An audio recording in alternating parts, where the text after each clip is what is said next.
नमस्कार, दैनिक सवेरा टीवी देख रहे हैं आप। मैं हूं संजय कुमार। इस समय हमारे साथ खास शख्सियत मौजूद है। इंडियन नेशनल लोकदल के प्रदेश प्रवक्ता हमारे साथ है विजेंद्र रेड्डी जी। कल बहादुरगढ़ में नफे सिंह राठी प्रदेश अध्यक्ष की गोलियां मारकर हत्या कर दी। उसी विषय पे आज इनसे खास चर्चा करते हैं।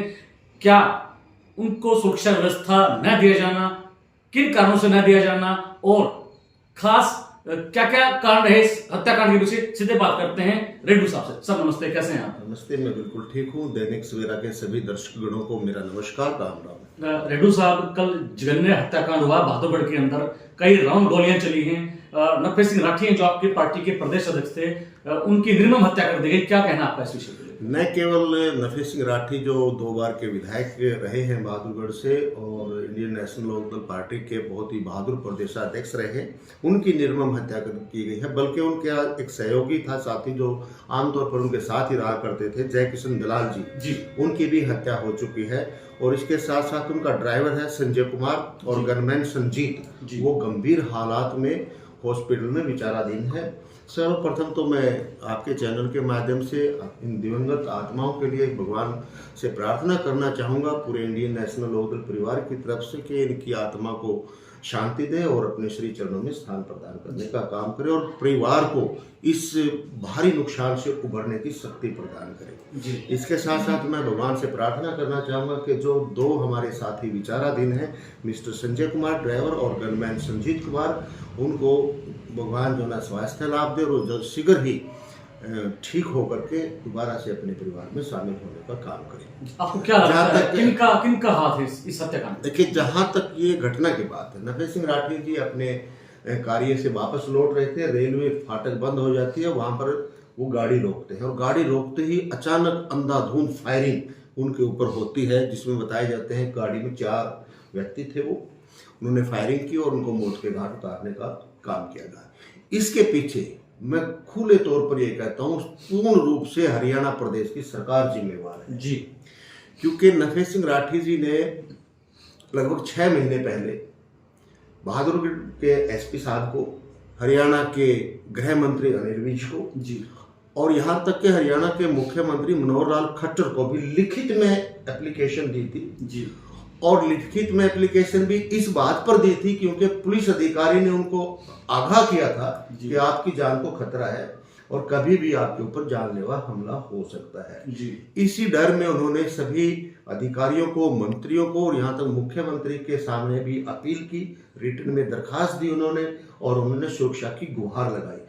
हमारे जो प्रधान महासचिव अभय सिंह चौटाला है, उन्होंने भी मंत्रियों से बात की कि हमारे प्रदेश अध्यक्ष को जान का खतरा है, उनको सुरक्षा मुहैया कराई जानी चाहिए। लेकिन इसके बावजूद भी एक ऐसा व्यक्ति तो जो 2 बार का विधायक है, एक पार्टी चीफ है, और उसकी जान को खतरे की रिटर्न में एप्लीकेशन मिलने के बाद भी जब उसको सुरक्षा नहीं दी जाती है, तो मेरा मानना यह है कि कहीं ना कहीं इसमें जो सरकार है उसने गंदी राजनीति खेलने का काम किया। क्योंकि ये विपक्ष का आदमी था, इसलिए इनकी जान की इनको कोई परवाह नहीं थी। जानबूझ करके इनको सुरक्षा प्रदान नहीं की गई। इनके तो छोटे छोटे वर्करों को सुरक्षा प्रदान की जाती है।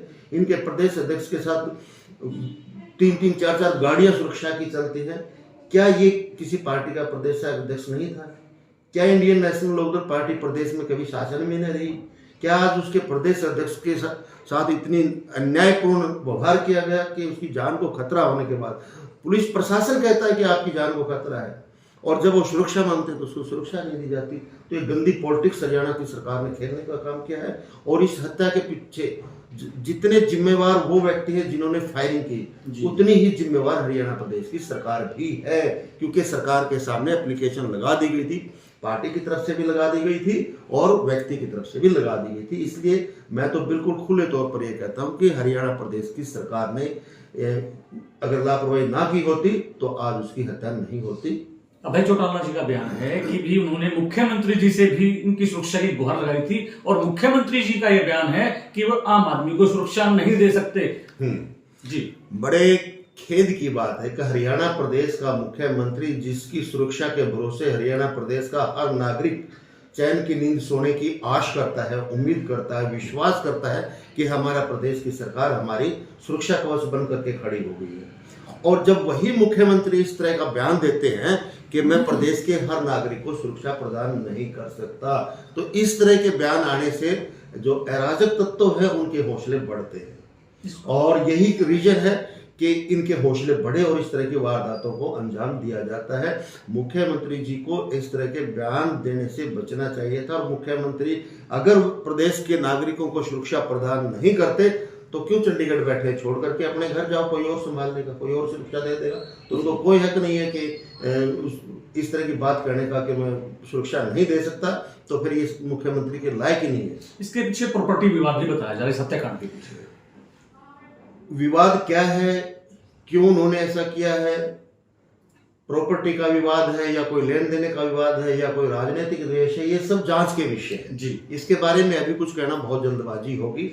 लेकिन कुछ भी हो, किसी को किसी का कत्ल करने का हक नहीं देता। अगर प्रॉपर्टी विवाद था या कुछ और विवाद था तो कोर्ट है, न्यायालय पड़े हैं, वहां पर मुकदमे चलाइए, मुकदमे में जो हार जीत होगी कोर्ट ने फैसला करना है। लेकिन मर्डर करना किसी का, ये किसी विवाद का समाधान नहीं हो सकता। इस तरह से कानून व्यवस्था को यदि हाथ में लेकर के कोई सरेआम गोलियों से किसी की हत्या करते हैं, ये सरकार की जिम्मेवारी होती है और ये लचर कानून व्यवस्था का परिणाम है। गृह मंत्री अनिल विज और मुख्यमंत्री हरियाणा सरकार मनोहर लाल का बयान है कि अपराधियों को जल्द से जल्द गिरफ्तार कर लिया जाएगा। इसके विषय में क्या फिर नफे सिंह जीवित हो जाएंगे? क्या जय किशन दलाल भी दोबारा से अपने परिवार के साथ शामिल हो जाएंगे? सिर में अगर लठ मार करके आप उसके ऊपर दवाई लगाने की बात करोगे तो क्या फायदा है इसका? जब पहले सुरक्षा मांगी गई थी तो पहले सुरक्षा क्यों नहीं दी? अब तो ठीक है, सारी बातें चलेंगी, STF भी लगेगी और जो है इंक्वायरी भी होगी, गिरफ्तार भी हो जाएंगे, सब कुछ हो जाएंगे।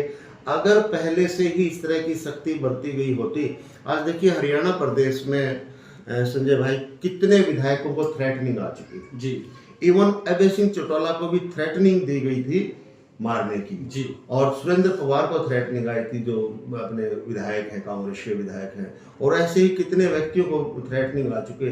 आखिर क्या कारण है कि हरियाणा प्रदेश में अब इस तरह की थ्रेटनिंग जो है ना एक नया सिलसिला शुरू हुआ है? पहले इस तरह की बातें नहीं हुआ करती थी, लेकिन अब इस शासन के जो मनोहर 2 में इस तरह की घटनाएं घटनी शुरू क्यों हो गई है? इसके पीछे क्या रीजन है?